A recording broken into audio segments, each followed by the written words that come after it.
Assalamualaikum warahmatullahi wabarakatuh. Alhamdulillahi rabbil alamin, wassalatu wassalamu ala asyrafil anbiya'i wal mursalin sayyidina maulana Muhammadin wa ala alihi wa ahli baitihi wa ashabihi ajma'in. Qalu subhanaka la ilma lana illa ma 'allamtana innaka antal alimul hakim. Amma ba'd. Hadratil muhtaramin, para alim, para ulama, sepuh bini sepuh, segenap jajaran takmir Masjid Al-Ittihad rahimakumullah, Bapak Ibu saudara sekalian, jamaah sholat maghrib disambung dengan thalabul ilmi dan sholat isya yang dirahmati, disayangi, dicintai Allah Subhanahu wa taala. Amin ya rabbal alamin. Alhamdulillah sehat semuanya nggih. Alhamdulillah. Mugi-mugi diparingi Gusti Allah tambah barokah. Diparingi Gusti Allah gampang segala masalah urip kula panjenengan sedaya. Allahumma amin. Monggo ditingali materi kita meneruskan tentang terkait dengan mandi. Samangke masuk syarat-syarat mandi. Syarat-syarat mandi niki pertama jamaah rahimakumullah adalah adanya air mutlak. Air mutlak niku napa? Air yang suci mensucikan. Jadi air yang bisa digunakan untuk mensucikan hadas besar maupun kecil.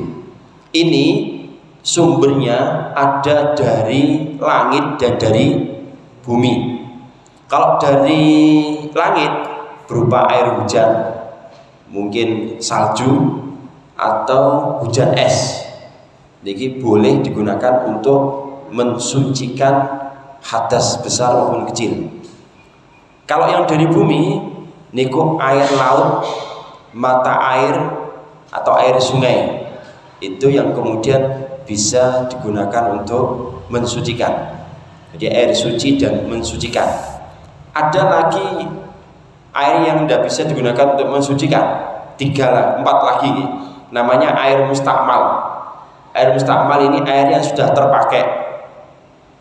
Air yang sudah terpakai. Walaupun memang kalau Imam Hanafi tidak ada yang namanya air mustakmal. Kalau Imam Syafi'i ada. Jadi air yang sudah dipakai kemudian dipakai lagi itu namanya mustakmal. Tidak bisa untuk mensucikan. Yang berikutnya air musammas. Air musammas ini adalah air yang dipanaskan di bawah panas sinar matahari. Biasanya dengan wadah logam. Hukumnya bagaimana? Masih bisa suci mensucikan, tapi hukumnya makruh. Baiknya jangan, karena beberapa penelitian kesehatan ada yang tidak baik untuk kulit. Nanti akhirnya kulitnya berpengaruh.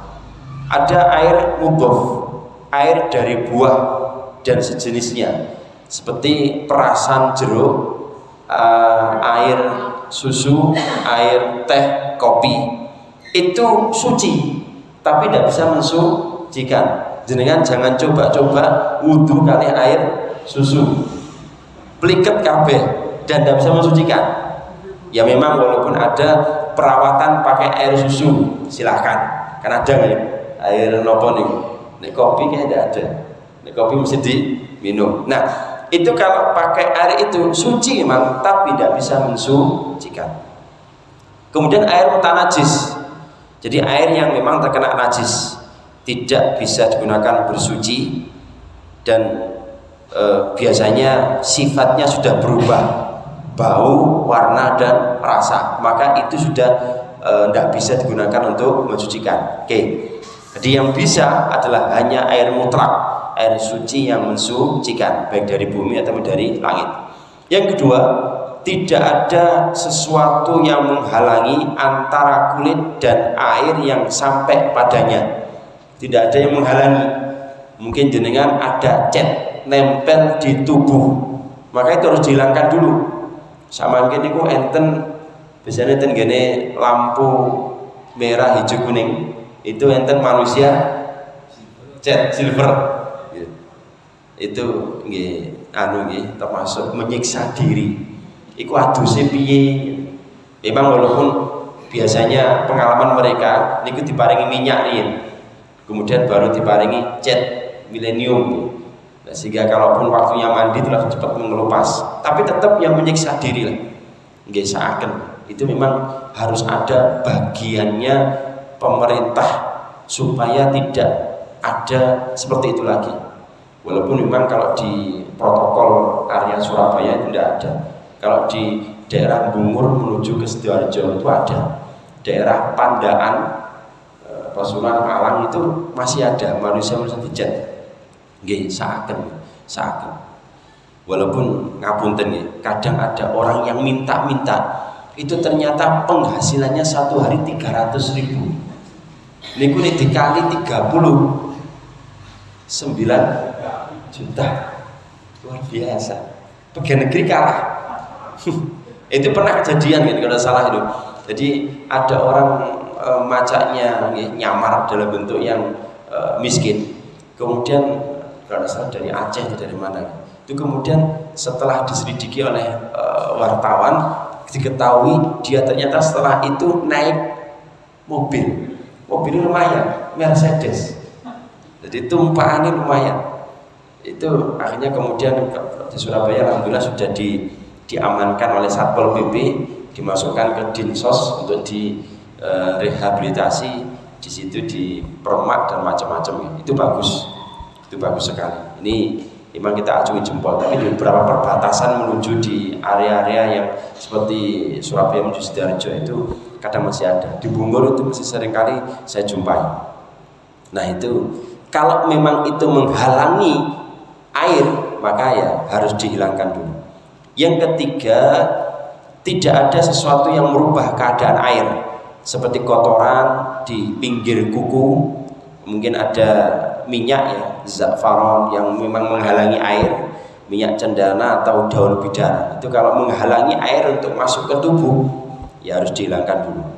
Oke, niku syarat-syarat mandi. Sekarang fardunya mandi.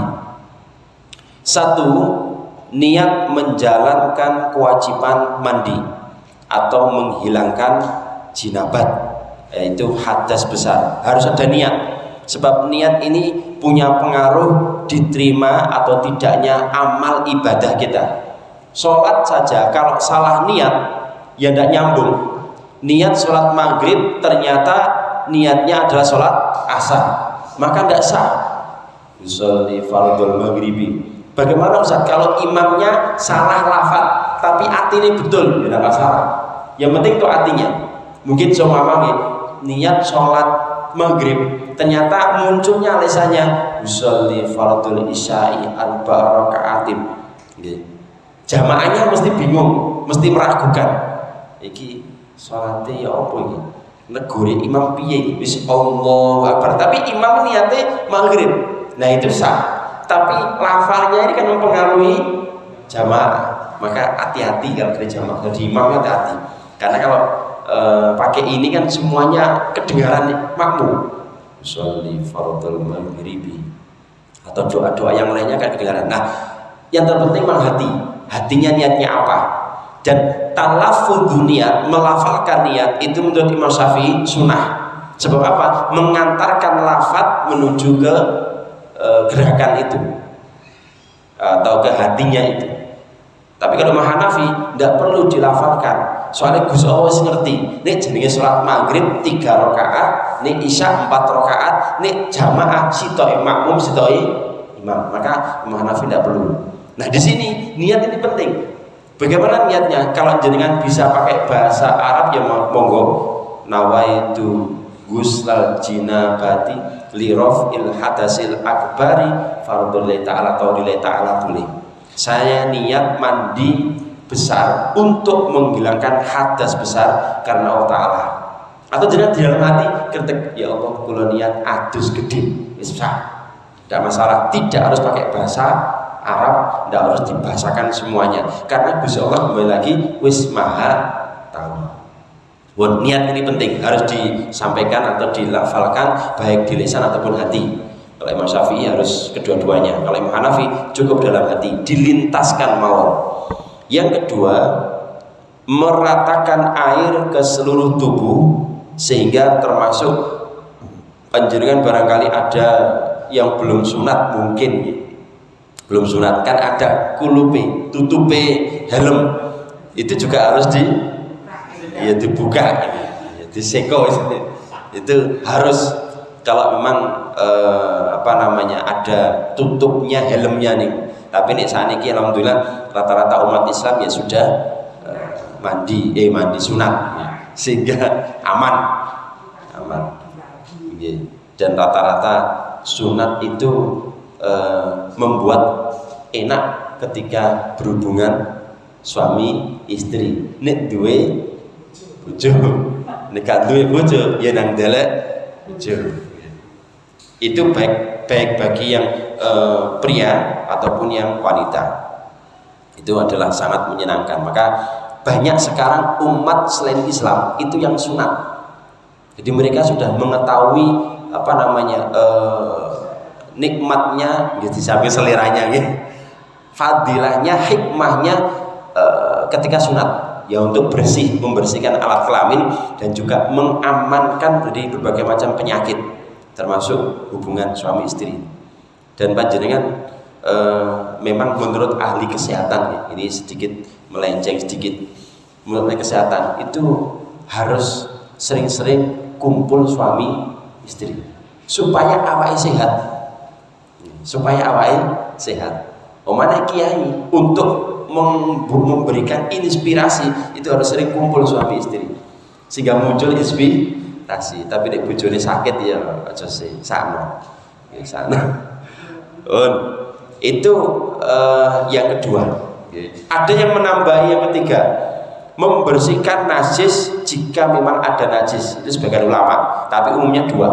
Jadi kalau ada najis, niku dibersihkan najisnya dulu. Kira-kira terpunting di daerah najis, mungkin area kemaluan depan belakang itu bersihkan dulu. Oke, niku terkait dengan fardunya mandi. Catatan, nek saged dihindari mandi besar pakai sampo.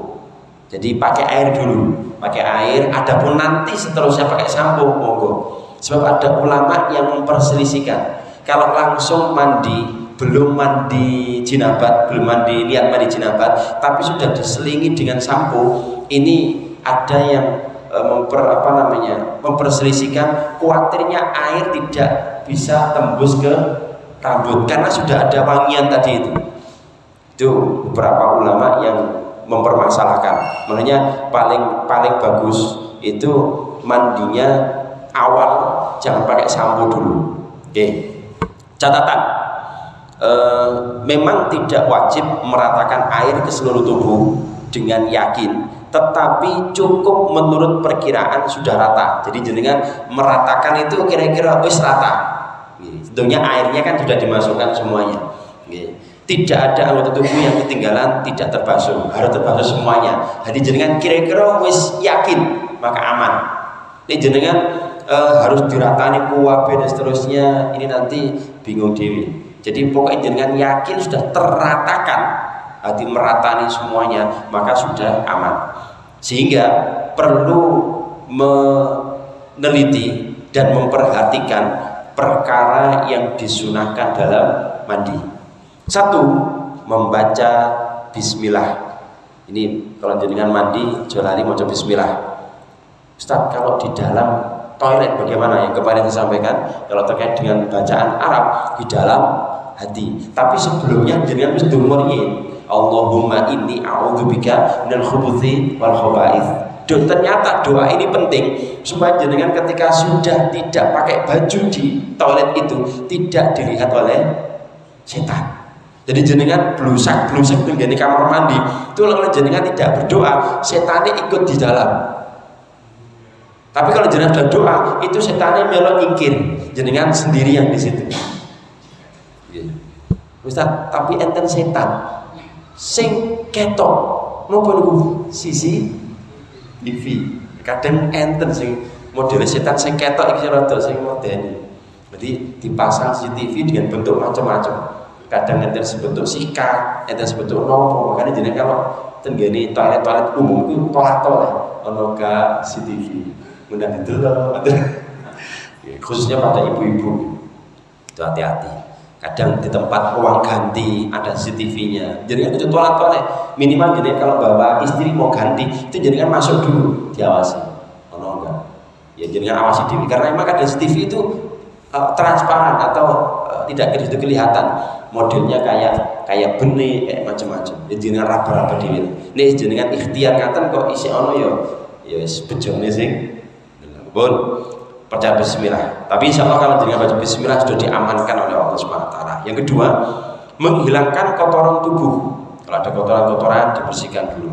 Yang ketiga, wudu sebelum mandi. Ya wudu sebelum sholat itu. Nawaitu wudu ala fil hadasil asghari fardhu li ta'ala. Wudu. Wudu rutin, wudu normal yang membasuh kumur-kumur seterusnya sampai kaki. Yang keempat, membasuh sela-sela jari kaki atau kedua tangan. Begitu juga memperhatikan pada kulit yang mengkerut, saluran air mata dan ekor mata. Ngapunten kalau jenengan mungkin gemuk ya, lemu itu lipat-lipatan daging kulit itu jenengan osok-osok karena khawatirnya nanti air tidak bisa nembus. Kalau jenengan punya istri jangan beritahu, "Dek, nek sampean mandi karena sampean lemu, iku nak ono gret-gretane awak." Itu jenengan dibukai diurut dhewe, wis aku sing ngedusi kan gitu. Itu dibuka-bukai dhewe. Itu penting supaya nanti wudunya mandinya sempurna. Bon. Yang kelima, menggosok seluruh tubuh yang bisa dilakukan dengan tangan sesuai dengan jangkauan tangan. Yang keenam, mendahulukan sisi yang kanan baru kiri. Berarti kiri sih oleh ya kalau boleh, tapi sunnahnya yang kanan dulu. Kanan baru kiri. Bon. Ketujuh, menghadap kiblat. Nih sakit. Jenengan posisinya di mana itu menghadap kiblat. Tapi ini jenengan kangelan karena mungkin jedenge itu rada nyingkur, ya enggak apa-apa. Yang paling enak memang pakai shower, itu jenengan bisa kemana-mana karena shower.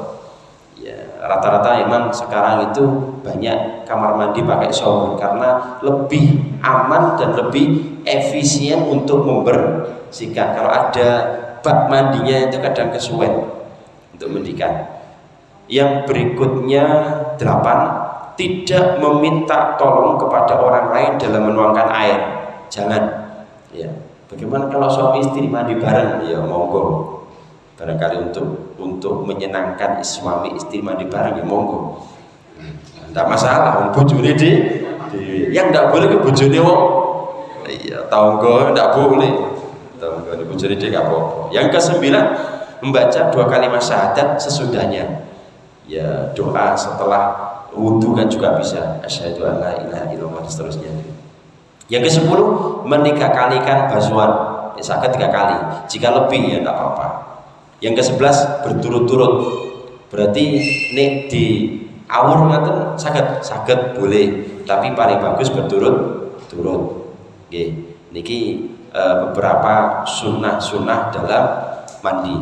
Cuma ngapunten nggih, memang kalau Kanjeng Nabi itu wudu setelah mandi tidak wudu lagi, itu Kanjeng Nabi. Nek ngapunten, nek kula panjenengan sedaya wudu mandi ini tangan masih kemana? Mana? Megang alat kelamin. Ya, ini kalau bojone kan megang bojone niku. Bagaimana? Maka setelah itu wudu lagi. Ya, lebih aman wudu lagi. Walaupun memang nanti kalau jenengan tanya, kan ada mazhab yang memperbolehkan sentuhan lain jenis, kan ada mazhab yang memperbolehkan menyentuh alat kelamin. Tapi paling bagus saran saya adalah wudu, mandi diratakan semuanya, terus wudu lagi supaya tidak ragu. Kalau memang airnya sedikit beda lagi. Setelah wudu mandi tiba airnya habis, ya sudah. Tapi nanti ada solusi yang kemarin saya tawarkan jenengan wudu dengan air yang minim.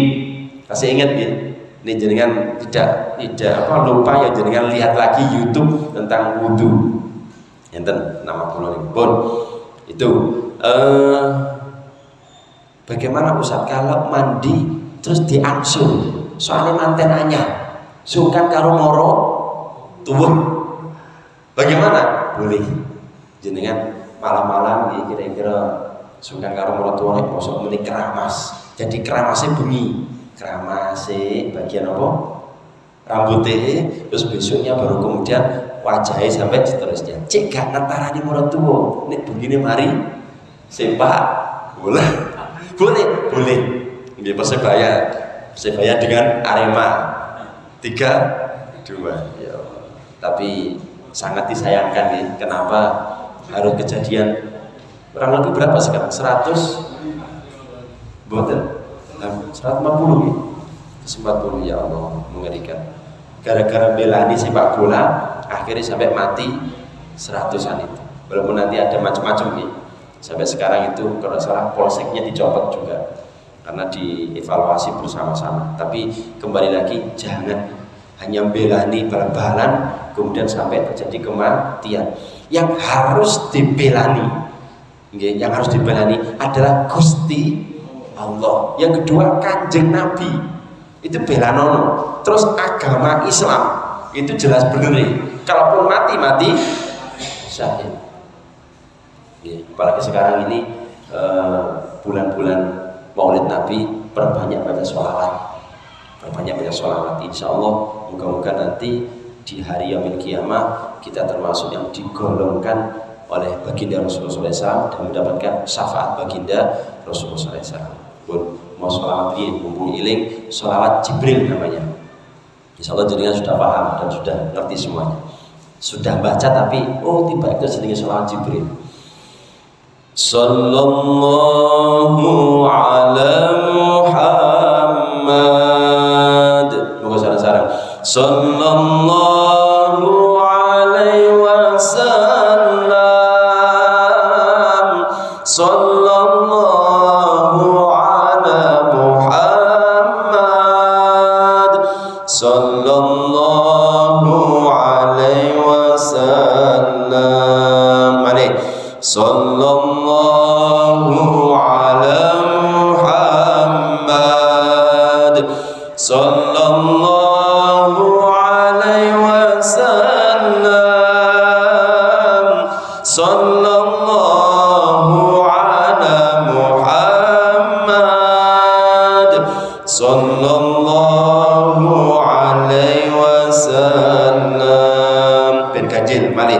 Sallallahu ala Muhammad.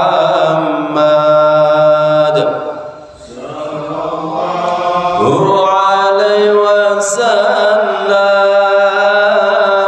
Sallallahu ala Muhammad.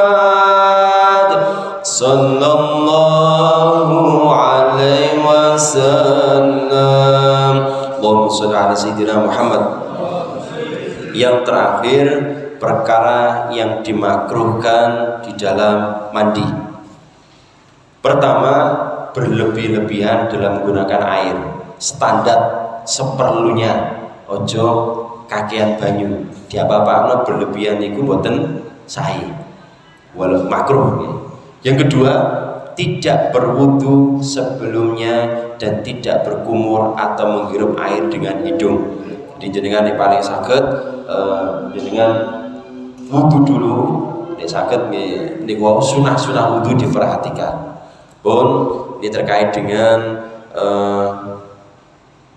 syarat mandi, fardu mandi, sunnah mandi dan yang dimakruhkan dalam mandi. Wallahu a'lam bishawab. Wallahu a'lam bishawab. Al-Fatihah. A'udzubillahi minasyaitonir rajim. Bismillahirrahmanirrahim. Alhamdulillahirabbil alamin arrahmanir rahim maliki yaumiddin. Iyyaka na'budu wa iyyaka nasta'in. Ihdinas siratal mustaqim. Siratal ladzina an'amta 'alaihim ghairil maghdubi 'alaihim waladdallin. Kurang lebihnya mohon maaf walafu minkum. Subhanakallahumma wa bihamdika asyhadu an la ilaha illa anta astaghfiruka wa atubu ilaik. Assalamualaikum warahmatullahi wabarakatuh. Waalaikumsalam warahmatullahi wabarakatuh.